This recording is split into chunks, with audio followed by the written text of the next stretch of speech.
नमस्कार, मैं हूं वंशिका शाहू और आप देख रहे हैं आरएनएस न्यूज। रायपुर से बड़ी खबर। नारी शक्ति को लेकर सियासत तेज हो गई है। क्या महिला आरक्षण अब बदलेगा देश की राजनीति का पूरा खेल? राजधानी रायपुर से इस वक्त की बड़ी खबर सामने आ रही है, जहां नारी शक्ति वंदन अधिनियम को लेकर भाजपा ने अपनी सक्रियता तेज कर दी है। प्रधानमंत्री नरेंद्र मोदी की इस पहल को लेकर भाजपा नेत्री सरोज पांडे ने बड़ा बयान दिया है। उन्होंने कहा है कि अब तक महिला आरक्षण सिर्फ राजनीति का मुद्दा बना रहा, लेकिन अब 33% आरक्षण के साथ महिलाएं एक नए दौर में प्रवेश करने जा रही हैं। सरोज पांडे ने यह भी कहा कि पहले महिलाओं को केवल वोटर के तौर पर देखा जाता था, लेकिन अब वे नीति निर्माण में भी अहम भूमिका निभाएंगे, जो देश की राजनीति में बड़ा बदलाव ला सकता है। वहीं महिला एवं बाल विकास मंत्री लक्ष्मी रजवाड़े ने जानकारी दी है कि 15 अप्रैल को रायपुर के दीनदयाल ऑडिटोरियम में एक भव्य कार्यक्रम आयोजित किया जाएगा। इस कार्यक्रम में बड़ी संख्या में महिलाएं, सामाजिक संगठन और युवा मोर्चा के सदस्य शामिल होंगे।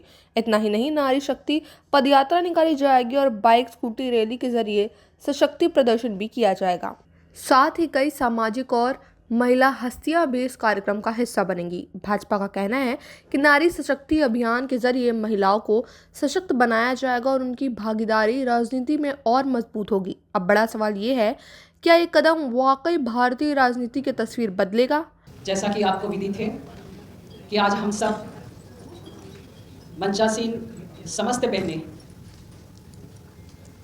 नारी शक्ति वंदन अधिनियम 2023 को लेकर आपके समक्ष उपस्थित हुए हैं।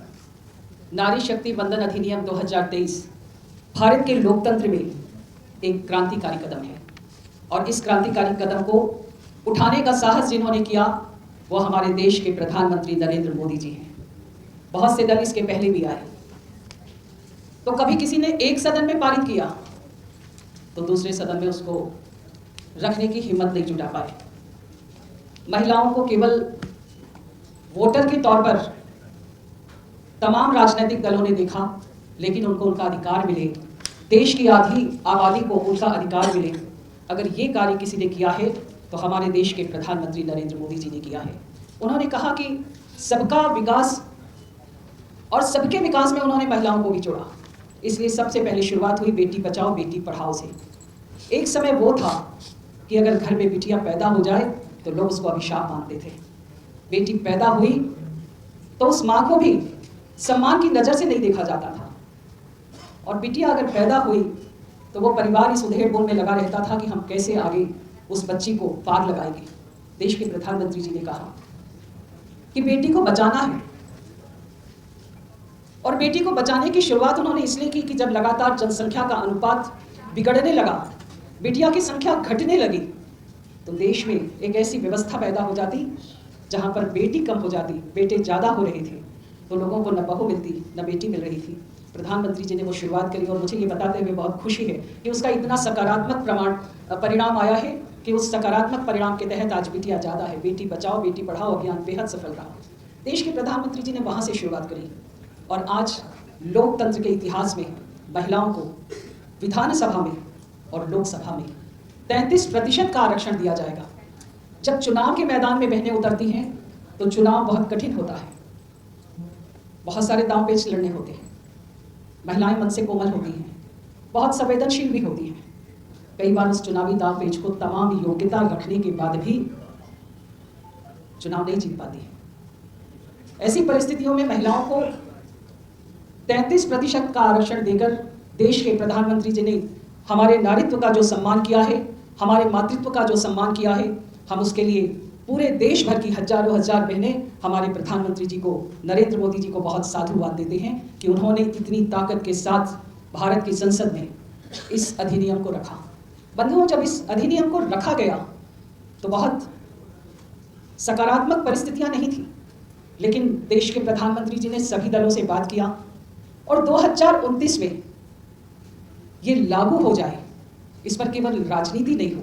अभी तक जितने भी राजनीतिक दल रहे हैं उन्होंने इस पर राजनीति की, और राजनीति के तहत वो सदन में महिलाओं के लिए बिल लाते, उनके ही बाकी सदस्य उस बिल का विरोध करते और महिलाओं को वोटर के तौर पर वो देखते, वो बिल पारित नहीं हो पाता।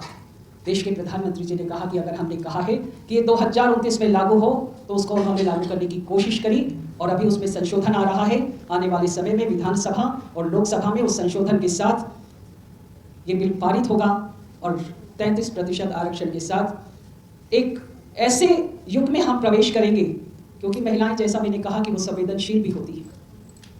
जिन जगहों पर महिलाओं ने काम किया उन्होंने बहुत बेहतर काम किया। इसलिए प्रधानमंत्री जी ने अब कहा कि महिलाएं नीति निर्माता भी हों, केवल नीति के लाभार्थी नहीं हो, उस नीति से केवल उन्हें लाभ मिले ऐसी परिस्थितियां नहीं हो, बल्कि अब वो नीति बनाएं। जब महिलाएं सदन में बैठेंगी, विधानसभाओं में बैठेंगी, बड़ी संख्या में बैठेंगी, लोकसभा में बैठेंगी, तो मुझे लगता है कि जो परिणाम है वो अपने आप में भारत की राजनीति को परिवर्तित करेगा। ये बदली हुई राजनीति हम सबको दिखाई देगी। इस विषय को लेकर भारतीय जनता पार्टी ने बहुत व्यापक कार्यक्रम भी बनाया है और आने वाले समय में हम उस कार्यक्रम को संपादित करने जा रहे हैं। उस कार्यक्रम को आपके बीच में रखने के लिए हमारे महिला बाल विकास मंत्री लक्ष्मी रजवाड़ी जी आपसे रूबरू होंगी और उन कार्यक्रमों की विस्तृत जानकारी आपको देंगी। और इस अधिनियम के लिए जो भारतीय जनता पार्टी ने जो कार्यक्रम आयोजित किए हैं, उस दृष्टि से अनेक कार्यक्रम भी आयोजित किए जाएंगे। जैसे कि प्रेस कॉन्फ्रेंस आज रायपुर के मुख्यालय में हो रहा है, वैसे ही 10 लोकसभा क्षेत्र में भी प्रेस कॉन्फ्रेंस होने वाले हैं। इसके बाद नारी शक्ति वंदन अधिनियम के प्रचार प्रसार के लिए अनेक आयोजन भी कार्यक्रम भी आयोजित किए जाएंगे, जिसमें पूरे भारत देश में 15 प्रमुख स्थानों पे आयोजित किया जाएगा। और हमारे रायपुर में ये आयोजन जो होगा वो पंडित दीनदयाल उपाध्याय ऑडिटोरियम में 15 तारीख को होने वाला है। संभाग स्तर पे भी नारी शक्ति सम्मेलन का आयोजन किया जाएगा, जिसमें इस सम्मेलन में सामाजिक संगठनों, प्रदेश की महिला मेंबर रहेंगे, अनुसूचित जाति जनजाति आयोग के सदस्य रहेंगे, स्थानीय महिला जनप्रतिनिधि कार्यक्रम में उपस्थित होंगी और महिला ही इनका नेतृत्व करेंगी। नारी शक्ति के तौर पे एक प्रत्येक लोकसभा क्षेत्र में नारी शक्ति पद यात्रा का आयोजन लोकसभा स्तर पे की जाएगी, जिसमें महिलाएं नेतृत्व करेंगी। और इसके साथ ही बाइक व स्कूटी रैली का भी कार्यक्रम किया जाएगा।